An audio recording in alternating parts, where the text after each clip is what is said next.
తీసిపోలేదు. జీమూతుడు భీమసేనుడికి, భీమసేనుడు జీమూతమునికి ఇరువురు కూడా యుద్ధం చేసి ఒక్కసారిగా ఆ యొక్క జీమూతమను అలా పైకి లేవనెత్తుకున్నాడు. పైకి లేవనెత్తుకునేలా గిరగిరా గిరగిరా గగన మార్గంలో తిప్పాడు. తిప్పి వక్షస్థలం మీద కూర్చున్నాడు.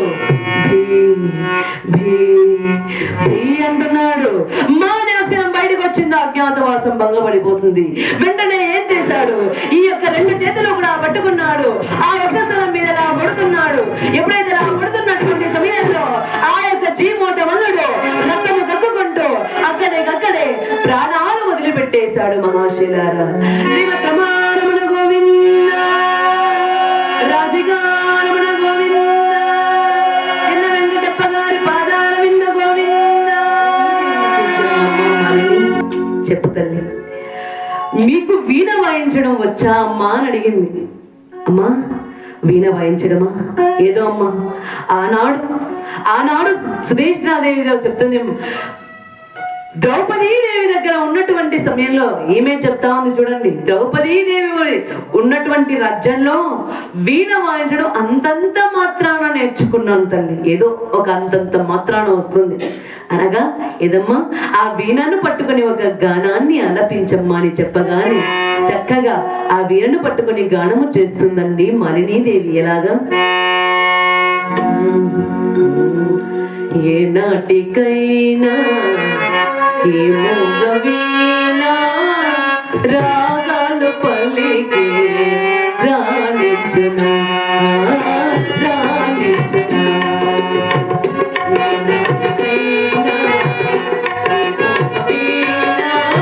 రాగాలు పలికే రాణించును రాణించును.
ఎప్పుడైతే ఈ వీణ పట్టుకొని అలా వాయిస్తుందండి, ఈ వాయిస్తున్నటువంటి సమయంలో ఈ సుదేష్ణాదేవి ఏం చేసింది, ఈమె తన్మయత్వం చెంది అలా వాయిస్తున్నటువంటి సమయంలో ఈవిడ లేచి అక్కడి నుంచి కూడా వెళ్ళిపోయింది.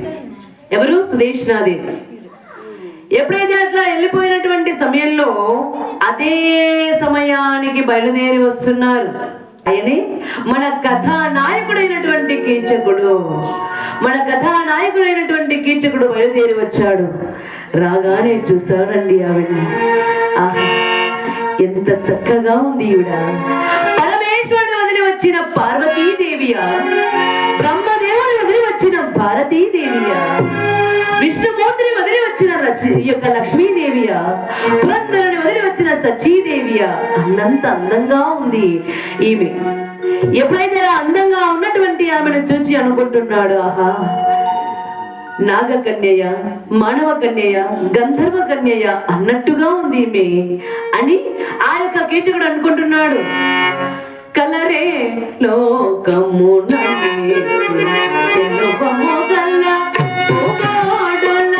కలరే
ఎంత అందమైనటువంటి అమ్మాయిని నేను కన్ని విని, నీ రాజ్యంలో ఎంతో మంది ఆడవాళ్ళు, ఎంతో మంది అందగత్తిలో ఉండొచ్చు, ఉన్నా కూడా వారెవ్వరూ కూడా ఈమె కాలి గోటికి కూడా సరిపోరు, అంత అందంగా ఉంది ఆహా అని చెప్పి ఆ కీచకుడు ఆమెను చూచి అంటున్నాడు, కనుగీటి గీచనా రాముడే ఎగుగాక మతిమాలిక మతిమాలకునే చిరునవ్వు నవ్వెన కరిముకుండవుగా ఇక పెళ్లికై తత్తరింపకుండే చెరకు దాకెల్చిన పరమహంసలేగాగా ఎంగలాచుచు శివాలాడకుండే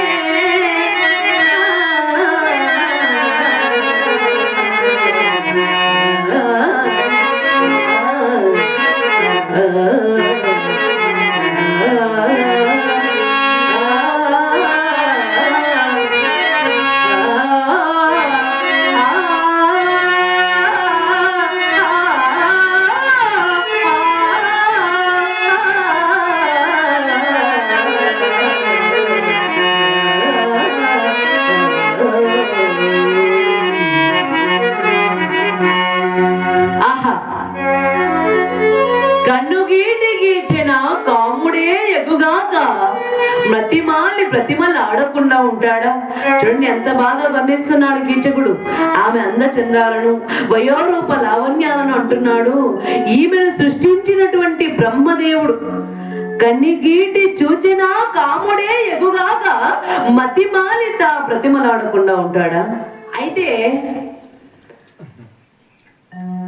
ఈ విధంగా ఎప్పుడైతే ఈయన వర్ణిస్తున్నాడు, కన్నుగీటి చూచినా కాముడే ఎగుగాక మతిమాలిత ప్రతిమలాడకుండా ఉంటాడా? ఆహా, ఎంత అందంగా ఉంది, ఎంత చక్కగా ఉంది, వయోరూప లావణ్యవతిగా ఉంది అని ఆమె దగ్గరికి బయలుదేరి వస్తున్నాడు. రాగానే ఈవిడ తన్మయత్వం చెంది ఆ వీణను అలా వాయించుకుంటూ ఉందండి, కృష్ణుని తలుచుకుంటూ. మనకి ఇటువంటి కష్టాలు వచ్చింది, రాజ్యవాగాలను బంగారపు తూగుటుయాలలో బ్రతకవలసినటువంటి మనము ఈనాడు అరణ్యాల పాలై అష్ట కష్టాలు పడి ఈ అజ్ఞాతవాసంలో పరాయి దివానంలో మెలగవలసి వచ్చిందని చెప్పి ఈవిడలా బాధపడుతుంది. అలా బాధపడుతున్నటువంటి సమయంలో అదే సమయానికి వచ్చి అంటున్నాడు కీచకుడు, ఇదిగో అమ్మాయి అని చెప్పగానే నెమ్మదిగా వీణను తీసి అలా పక్కకు పెట్టి పైకి లేచింది. పైకి లేచి అంటుంది, అన్నా ఎవరు మీరు? ఎవరన్నా మీరు? ఇదిగో అమ్మాయి నీవెవరు చెప్పు అంది.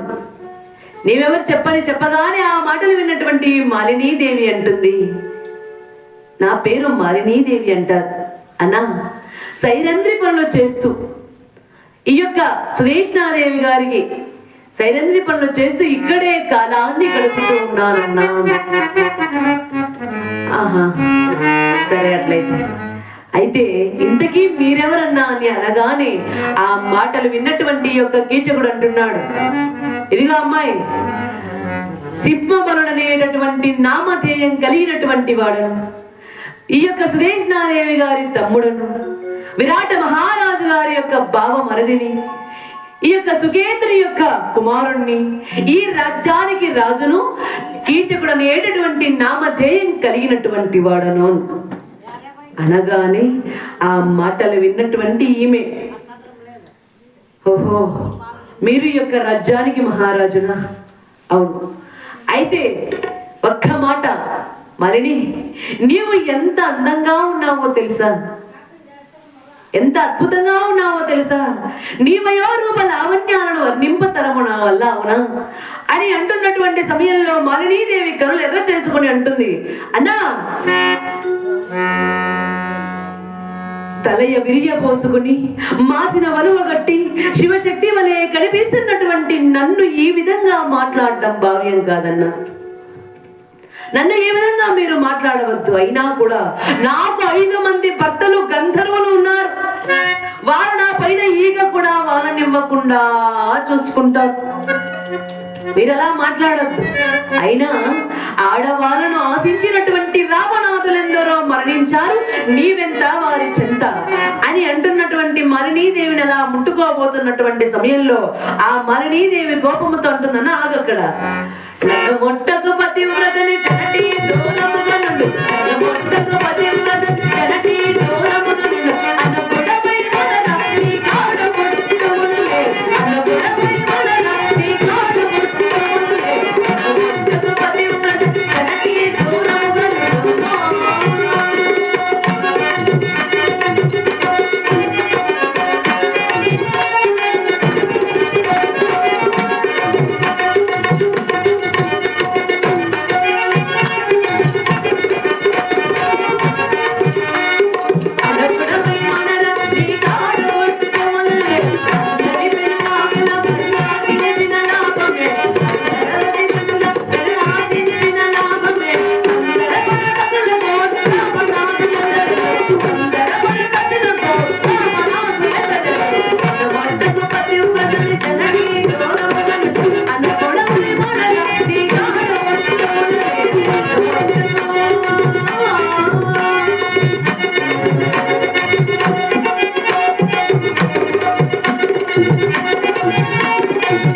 ఒక్క ఆడదాన్ని అవలను నన్ను ముట్టుకుంటావా? అందని పెను పండ్ల నాశించిన లాభమేమి? మందర పరసతుల గౌరవ రావణాదులెందరో మరణించారు, నీవెంత వారి చెంత అనే నుంచి కూడా అలా లోపలికి వెళ్ళిపోయింది. ఎప్పుడైతే అలా గబగబలా లోపలికి వెళ్ళిపోయింది, అటువంటి సమయంలో ఈ కీచకుడు నేరుగా అక్కగారైనటువంటి సుదేష్ణాదేవి గారి ఉన్నటువంటి చెత్తకు వస్తున్నాడు. ఆ మాలినీదేవి నీకు సేవ చేస్తుందా? అగా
చూచి అంటున్నారు, అక్క ఆ యొక్క మాలినీ దేవుని నా రాజ్యానికి పంపించు అన్నాడు.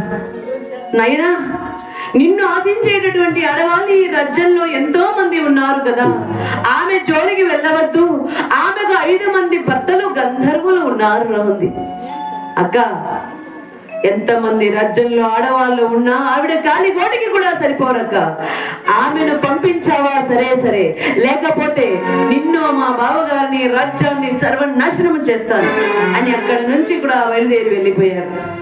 ఎప్పుడైతే అలా బయలుదేరి వెళ్ళిపోయినటువంటి సమయంలో అదే సమయానికి ఈ కీచకుడు బాగా తాగి ఉన్నాడండి, తాగి ఉన్నాడు. మాలిని సైరంద్రే మాలిని, ద్రౌపది మాలిని సైరంద్రి అనుకుంటున్నాడు. అదే సమయానికి ఈ యొక్క ద్రౌపదీదేవి తిన్నగా బయలుదేరుతుంది. అయితేనండి సుదేష్ణాదేవి గారి దగ్గరికి వస్తున్నటువంటి సమయంలో ఈవిడేం చేసింది, ఎలాగైనా కీచకుని మందిరానికి పంపించాలి. ఏం చెయ్యాలి? ఆవిడ వెళ్ళమంటే వెళ్ళదు. అందుకని ఒక బట్ట తీసుకుంది, తలకు గట్టిగా కట్టుకుంది. ఈవిడ వచ్చింది, అమ్మా దేవి మరణి ఏమైందమ్మా, తలకలా గట్టిగా బట్ట కట్టుకున్నారని అడిగింది. అమ్మా నాకు తల చిరోభారంగా ఉంది, నీవు నా తమ్ముడైనటువంటి కీచకుడి మందిరానికి వెళ్ళు. నన్ను చూచి మోహించి కామించినటువంటి నీ తమ్ముడి గృహానికి నన్ను పంపించడం ఎట్లా ఉందో తెలుసా? సింహం ఉన్నటువంటి గృహానికి గోవును పంపించినట్టుగా ఉందండి. వద్దమ్మా నేను వెళ్ళను, ఆనాడే చెప్పాను కదా, పరుల ఇళ్లకు వెళ్ళను, పరపురుషుడిని కన్నెత్తైనా చూడను, ఎంగిలి భోజనం భుజించనని చెప్పి ఈనాడు నీ తమ్ముడు ఉండేటటువంటి మందిరానికి నన్ను పంపించడం భాగ్యమేనా అని చెప్పగానే, అమ్మా నాకు తల శిరోభారంగా ఉంది. ఈ రాజ్యంలో ఉన్నటువంటి దాసీలా అందరూ పనికి మారినటువంటి వారు, నీవా అందరికీ కూడా అనువానమైనటువంటి దానవు, అనుసంధానమైనటువంటి దానవు తల్లి, నీవు వెళ్ళి తీసుకుని రాని చెప్పగానే ఇక చేయనది లేకుండా కళ్ళు కలశాన్ని చేత పట్టుకుంటూ ఏం చెయ్యాలో తెలియనటువంటి సమయంలో, ఎవరిని ప్రార్థించాలో తెలియక ఆ దేవదేవుని స్మరించగానే ఆ దేవదేవుడు డంబకాసుడైనటువంటి రాక్షసుని పంపించారు.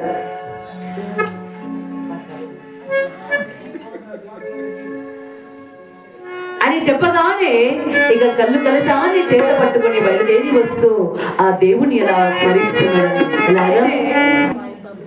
ఎప్పుడైతే ఈ విధంగా ప్రార్థించగానే డంబకాసు అనేటటువంటి రాక్షసుని అదృశ్య రూపంలో పంపించగానే ఈయన బయలుదేరి వచ్చి అదృశ్య రూపంలో ఉన్నాడు. అటువంటి సమయంలో ఈ యొక్క కీచకుని మందిరానికి వస్తుంది. ఈయన ఎట్లా ఉన్నాడు? మాలిని సైరంద్రే మాలిని సైరంద్రే అంటున్నాడు. అయితేనండి ఇటువంటి వారికి విచక్షణ జ్ఞానం చాలా తక్కువ, విచక్షణ జ్ఞానం ఉండదు. అందుకే ఈ కీచకుడు ఎట్లా ఉన్నాడు? బాగా తప్పత్రాగి మాలిని సైరంద్రి అని ఆ యొక్క మాలిని దేవుని అలా తలుచుకుంటున్నాడు. అటువంటి సమయంలో ఈవిడ జంకుతూ గడగడలాడుతూ వంట ఇంటికి కుందేలు వచ్చినట్టుగా అలా భయపడుతూ తిన్నగా కీచకుడు ఉండేటటువంటి మందిరానికి చేరుకుని, అన్నా ఓ కీచకాగ్రజ, అన్నా ఓ కీచకాగ్రజ అని పిలుస్తున్నటువంటి సమయంలో ఆ మాట విన్నటువంటి యొక్క కీచకుడు అంటున్నాడు, మాలిని నీవు నా మందిరానికి వచ్చావా? రా, ఇక ఎక్కడికి వెళ్ళలేవు మాలిని, రా, వంట ఇంటికి కుందేలు వచ్చినట్టుగా నీవు వచ్చావు అని చెప్పి ఈమె అలా బయట చెరుగు పట్టుకుంటూ అంటున్నాడు.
కానీ ఈవిడ అన్నా అనేటటువంటి స్వభావంతో అంటుంది, అన్నా మీ అక్కగారైనటువంటి ఆ యొక్క సుదేష్ణాదేవి మదిరను తీసుకుని రమ్మన్నారన్నా అంది.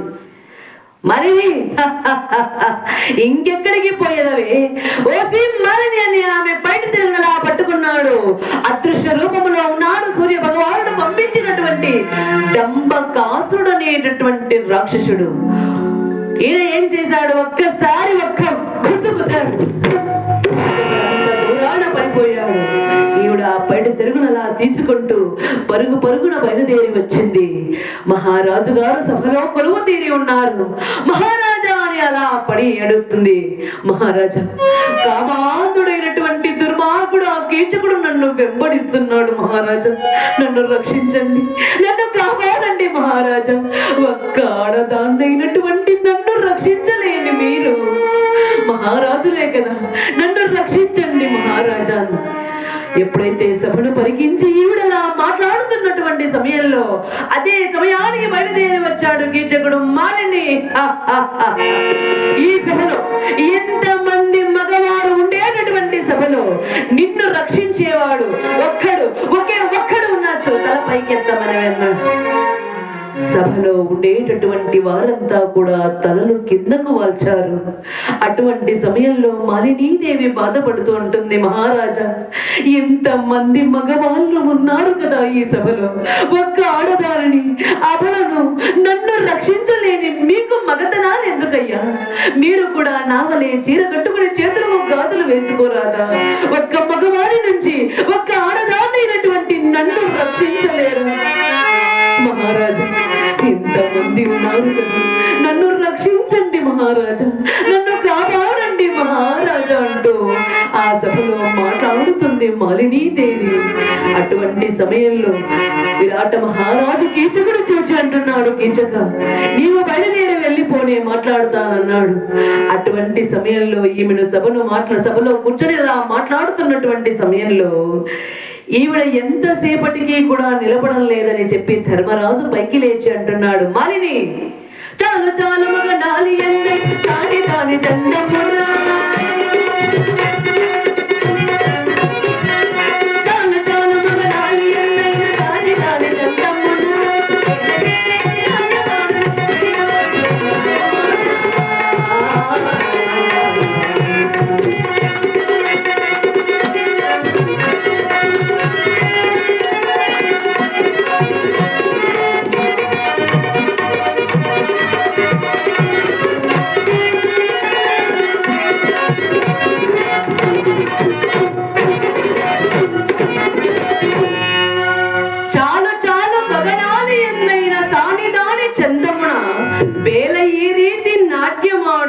బిడియము విడి సభలోన మాలిని, నాట్య గత్తి వలె నాట్యం చేస్తున్నావు, నీకు సిగ్గు లేదా అన్నారండి ధర్మరాజు. ఈవిడ పైకి లేస్తూ ఈ చీరను అలా వదులుచు ఆ కన్నీళ్లు తుడుచుకుంటూ ఆ ధర్మరాజును చూచి అంటుంది, ధర్మరాజా, నేను నాట్య గత్తి వలె నాట్యం చేస్తున్నాను. అవును, నాకు 5 మంది భర్తలు గంధర్వులు ఉన్నారు. వారిలో ఒకడు నాట్యాన్ని నేర్పించేటటువంటి నేర్పరి. అయినా కూడా అతని భార్య అయినటువంటి నాకు కూడా ఈ విద్యను అభ్యసించవా? ఆ మాట అనడానికి నీకు సిగ్గుగా లేదా అని అక్కడి నుంచి కూడా బయలుదేరి వెళ్ళిపోయింది. రాత్రంతా కూడా నిద్ర పట్టడం లేదు. పట్టకపోయేసరికి తెలతెలవారుతుంది. అటువంటి సమయంలో భీమసేనుని దగ్గరికి వచ్చింది.